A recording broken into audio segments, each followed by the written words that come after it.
Hey everybody, it's me again for the second of the 3 videos regarding the Renegades Capture preview. This one's going to be a lot shorter. Yeah, it's armor considerably shorter. I know last video was like, I don't know, 35, 40 minutes, so I'm going to try to trim this one down a bit. Just 2 topics today, so let's get into it. Renegades First Impressions, armor. Boom. Okay, outline. 2 topics. Literally just 2 topics. Exotic armor and set bonuses. That's it. So let's get on with the show. And this stuff is not going to be as surprising to people because Bungie has already teased and basically shown what these exotics do, but there's obviously some nitty gritty, and the most important thing in this entire video is on your screen right now. Fortune's favor. Fortune's favor. So, as far as I can tell, the damage bonus. People are like, oh yeah, it mentions that your weapons gain increased damage against combatants when you have an overshield. How much? How much is that? 20%. It's 20%. But what's special about 20? Who cares? 20% Radiant? I can get that from Radiant. It stacks with everything. It stacks with everything. It stacks with everything. It stacks with everything. That is a big change. That's a big change. Yeah, 20% free damage, right? Like, I mean, Bungie obviously has been experimenting with exotics, giving stackable bonuses. You saw Bacchus, Sanguine, Path of Burning Steps, all leading up to this, right? 20% universal weapon damage just for having a Void Overshield. In terms of when you get the overshield from the actual exotic, it's 8 to 9 seconds of no damage in order to, at full health, obviously, to start gaining overshield. Now, but that's not what you're going to be using the exotic for.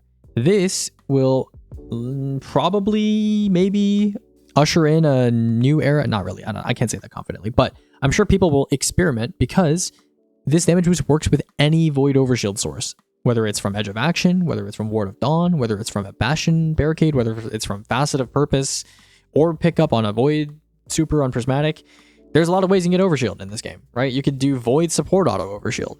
The problem is that in endgame content, Void Overshields get stripped really quickly. So you need to build craft or team craft around this in some way in order to provide your teammates with a constant regenerating Void Overshield, which we have some sources of that in this game. There's Edge of Action, there is Bubble, which you can, if you're doing sword damage, for example, inside of a bubble, this is probably one of the, maybe the best exotic in the game for doing sword damage because you just get 20% free damage and you're inside of a thing that you don't need to worry about shooting, right? So that's an option. And you have, people might even run Void Titan for Bastion Barricades and stuff like that. So yeah, 20%. Again, I didn't test this super extensively, but I'm fairly confident that it stacks with everything. I tested it with Radiant. I believe I tested it with 2 different damage buffs, and it stacked with both of them. So yeah, that's pretty good. That's pretty good. Again, maybe they make it so it doesn't stack properly with, I don't know, certain, like Well doesn't work with Well, it doesn't work with Assembler or something. I don't know. I tested this solo, so I'm not 100% on this, but I don't see any reason why they would make it stack with Radiant and not make it stack with Well or Assembler, stuff like that. So yeah, I think it's just a universal stacker, which I guess steals a bit of the spotlight away from Celestial and Lucky Pants for some instances. So interesting. I mean, I guess you would just pop on Celestial and swap to this, maybe. I don't know. Okay, so that is the big one. Let's talk about the little ones. Praxic Vestment. Okay, so this one, I'm going to put some footage on screen. Animation for this thing, for this jetpack boost thing, it interrupts your current momentum, right? So if you're like, if Titans could well skate, and you well skated, and then you activated your jetpack, it would stop you, I'm pretty sure, in air, and like, it gives you a fair amount of momentum and distance. It's just, it stops your current momentum. And the basis of skating and high, fast movement in this game is kind of based around continuing momentum. And so, yeah, it's not the greatest when it comes to movement. I might test it more with like grappling and like bubble skating and stuff like that to see if it like works better with those things. But at least from what I could tell, this is probably not going to be used in speedrunning, maybe in like a Lost Sector speedrun or something where you're not on a sword. But like, I don't know. You have to get quite a few weapon kills, and arc powered melee kills, yes, they do fill up your meter a lot more. But the way the jetpack works is, even if you fill it up completely, the burst of speed you get is not like insanely crazy or anything like that. And you don't get multiple charges. You use it all at once. And yeah, I don't think it's particularly amazing. I don't know. I'll probably test it more. I mean, speedrunners, of course, when they get their hands on this thing, they will test it more and extensively. But at least for my first impressions when I was playing with it, and again, I'll put some footage on the screen for you guys. Not super impressed. I know some people were using it for fun, like for the actual exotic effects. They were like, jetpacking into ads and, smashing into them and, blinding them and stuff. But, in terms of endgame content, this is really supposed to be a movement exotic, I guess. It's certainly not the return of Twilight Garrison, like I know some people were hoping for. Definitely not. Yeah, definitely not that. Okay, let's talk about the last exotic armor piece. That's going to be Deimosuffusion. Yeah, I mean, with the Metiodoxia changes, I don't think anyone's going to care about this exotic. I'm not going to lie to you. Because, like, you know, this doesn't do anything to your super. And the suspend damage when I tested it against, like, a boss was very minimal. And obviously, you still need to, like, get a kill with, like, Weaver's Trance for it to, like, work properly. I mean, I guess you could, like, throw a suspend grenade at a boss, but the damage is quite minimal. And the healing factor, I didn't really get to test it too much because, you know, I was busy doing other stuff. And I kind of just wanted to see if the damage was any good. Yeah, it's not good. Not great. Not great. I don't know. I mean, maybe it might be a decent survivability exotic if you have Weaver's Trance equipped, but I really think people are just going to be using Metiodoxia next season, so...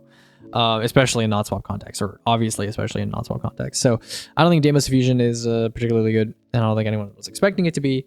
But if you're like Weaver's Trance, like this is your exotic, right? And this is your exotic, really pairs perfectly with that aspect. Or sorry, well, it's Mind's Benefication, but you know what I mean, okay? You know what I mean? Okay, let's move on and talk about set bonuses. Okay, so set bonuses, I believe there are 1, 2, 3, 4, 5, 6, 7. There's 7 set bonuses being added to Renegades. Might be more, but these are the ones that I was able to see. And yeah, the first one is one of the most important, maybe the most important. Sage Protector, 2-piece grenade / class energy on sword hits, more when you have Blade Focus active, which is the 4-piece set bonus.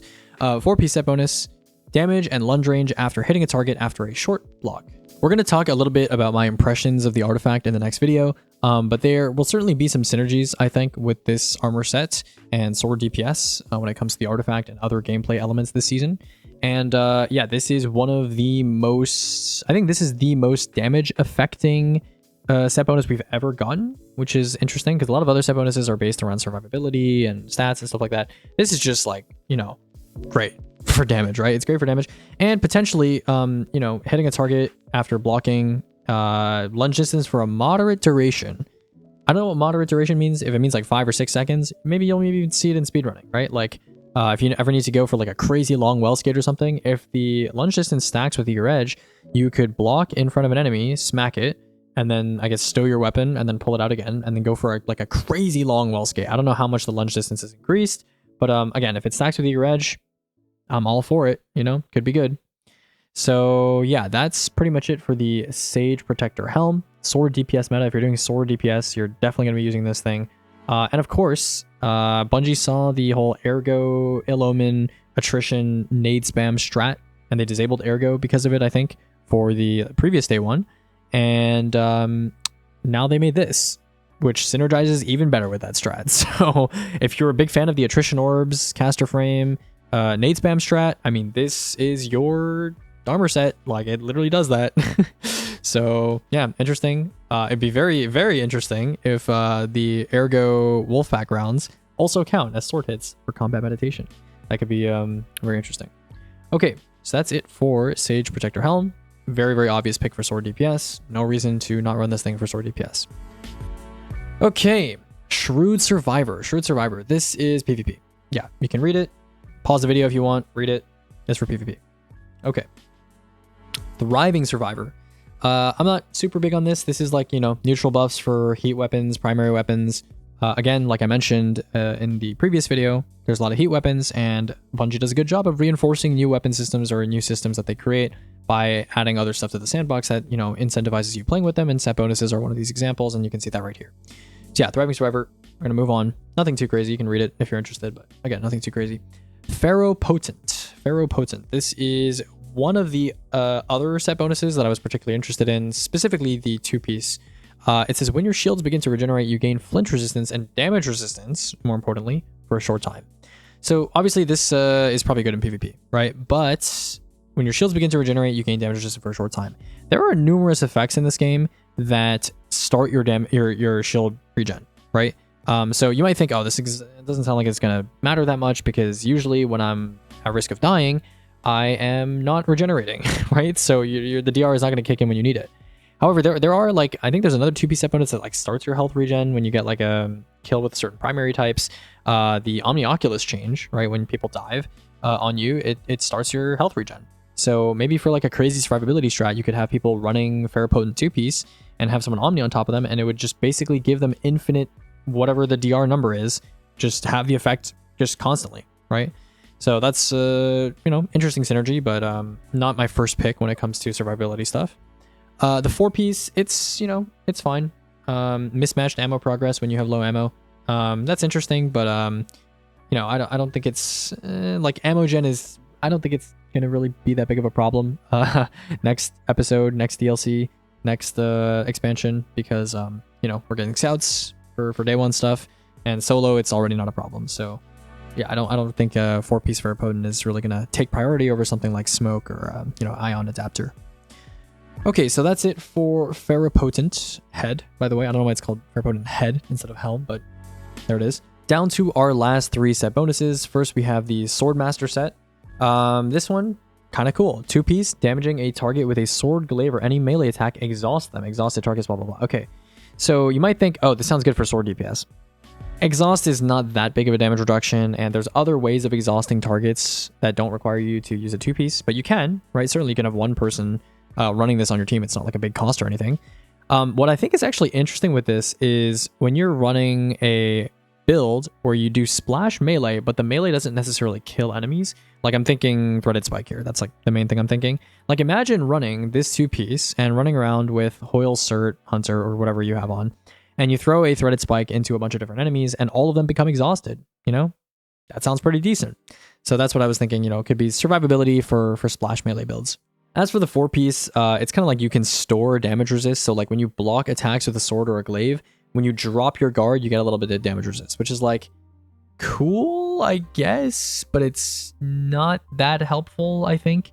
I don't know. I think maybe like for a glaive, it might be interesting, like a glaive build, because you could just block with your glaive for like a fraction of a second and just block like a little bit of damage. And then I don't know if like the effect scales with how long you block or how many attacks you block. So if it doesn't scale and it's the same duration all the time, you could just tap block with your glaive for like a little bit of damage and then just have maybe a longer period of damage resist or something like that. So could help with that sort of survivability. Makes sense given the set bonus name, but nothing like too crazy. Okay, and we're down to our last 2 set bonuses. This is probably for PvP. Suros weapons gain increased range. So any range increase on a set bonus. Range increases are not given out like candy in this game when it comes to set bonuses and stuff like that. So I assume for PvP, people are going to use this with some Suros weapons that are going to be maybe oppressive with the range increase. I don't know how much the range increase is, but could be potentially for PvP. And then finally, a new Demotic Helm. This is definitely PvP. you can see this. It's definitely PvP. Okay. So that is pretty much it for armor. This video was a lot shorter and a lot nicer on my throat because my voice is becoming very hoarse now because I recorded this video and the weapons video back to back, and I will record the gameplay video right after this. So I hope you guys enjoyed this little preview of the stuff that I got to look at when it comes to weapons and armor so far in Renegades. And tomorrow we're going to be looking at the gameplay and systems when it comes to artifact stuff, shooting range changes, mission footage, exotic mission impressions, stuff like that. That will all be in tomorrow's video. And yeah, so I hope you enjoyed this video. Not as crazy as the weapons one, but pretty cool. Excited to see the build crafting surrounding Fortune's Favor and some of those sword related set bonuses. So that's pretty much it. You guys have a lovely day, and yeah, see you around.